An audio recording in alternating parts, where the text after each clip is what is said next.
sora, questo è su conto di zio Mundeddu, un famoso teracco.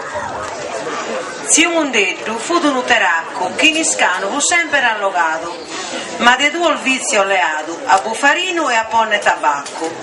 Il suo trabaglio non fu mai stracco, essendo a riposare abituato.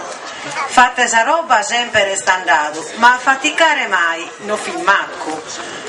Su zero e quindi su masone e serie di hierro in verano finzera si va che fuoco vi mandrone.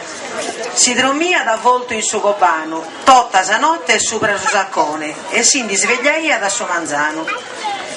Mundeddu, una magnifica figura, baffilongo in berretta e capottina, ma non si inculvaia de schina, essendo voltronicco de natura.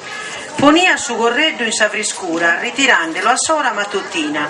Suonare che sa figu vessichina, ruglia intro da si scalditura.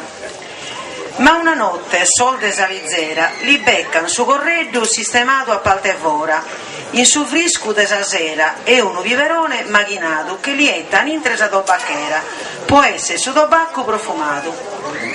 A teradie, su mere a bonora, parti bramoso de bide sarmento, in su vinnetto, tranquillo e contento, ciappa da mondo sdraiato ancora. E prontamente si indesarti a fora, usando a suo padrono complimento. Lea sa tobacchera in suo momento, non pensando in sa mano traittora. Fraga de tutta forza su di letto, de su tabacco, su sprofumo al bonoso. In su so un asino si caffrodiada e subitamente gli fa che si effetto. Con cascos, con ruttos e con conos, azzicuridas e sturridos e si trodiada.